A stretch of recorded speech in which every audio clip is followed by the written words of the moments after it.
Hello बच्चों, आज हम अपने पुराने टॉपिक में केमिस्ट्री में जहाँ पे बताए थे उसके आगे कंटिन्यू कर रहे हैं। तो ध्यान दीजिएगा।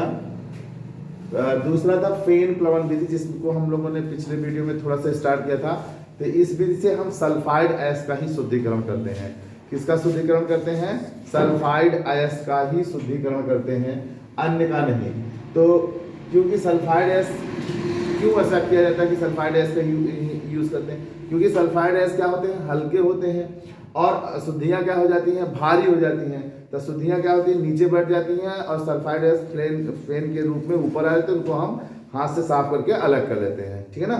तो देखिए, इसके लिए हमने एक फिगर बनाया है कि इस फिगर में मैंने एक टैंक लिया, टैंक को जल से भर लिया है और उसमें 1% क्रियोसोट तेल या चीड़ का तेल मिला लीजिए और उसको मिलाने के बाद एक ऐसा कुछ यंत्र बनाइए, पाइप बनाइए, जिससे इसमें हवा की धारा भर सके ना। लड़के क्या करते हैं, पाइप एक लेते हैं और ग्लास में या भगोने वगैरह में साबुन वाबुन घोल करके उसको डुबो करके फूंकते हैं ना, बुलबुला निकलता है। ऐसे ही कुछ प्लान हमें भी यहाँ करना है, कुछ बड़ी व्यवस्था। तो जब हम करेंगे तो सल्फाइड अयस्क क्या हो जाएगा? भीग जाएगा ना, वो टूटेगा। तो जिसमें अयस्क क्या हो जाएगा? झाग के रूप में ऊपर आ जाएगा और शुद्धियाँ कहाँ आ जाएंगी? नीचे आ जाएंगी। तो जो अयस्क रहेगा उसको हम छान करके अलग कर लेंगे, अशुद्धियों को बाद में निकाल लेंगे। बात समझ में आया?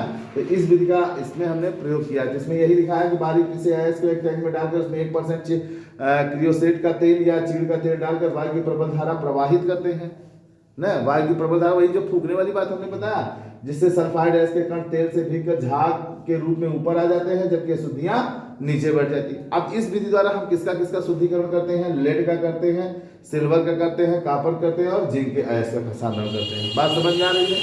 ये सब चीजें एक बार ऐसे पढ़ लेंगे तो याद हो जाएंगे। मुझे नहीं लगता कि विशेष चीजें हैं। और पीरियाडिक टेबल अगर रटा रहेगा तो ये सब चीजें याद हो जाएंगी।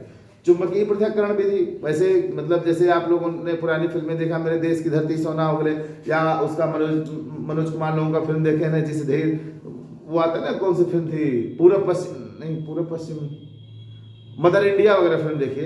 तो मदर इंडिया में देखिए, खेत में ऐसे से टोकरी से, डलिया से गेहूँ, बस ऐसा ही कुछ प्रोसेस इसमें है। तो उसमें मेन कॉन्सेप्ट क्या है कि ग्रेविटेशनल फोर्स, गुरुत्वाकर्षण क्या करता है? अन्न के कणों को अपनी तरफ खींच लेता है और जो भूसे या फुहाल होते हैं वो थोड़े से दूर गिर जाते हैं। क्यों दूर गिर जाते हैं? वो हल्के होते हैं। समझ में आ रहा है ना?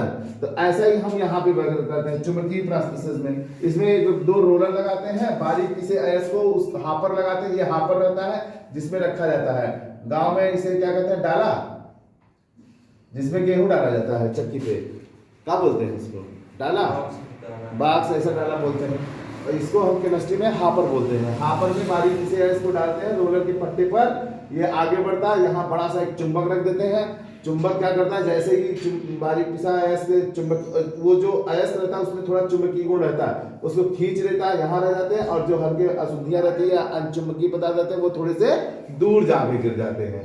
तो बस यही चीजें यहाँ पे लिखाया है, याद है ना कैमरे में नीचे, कि यह विधि चुंबकीय गुणों पर आधारित होता है, जिसमें अयस्क में चुंबकीय गुण होने पर चुंबक की तरफ आकर्षित होता है।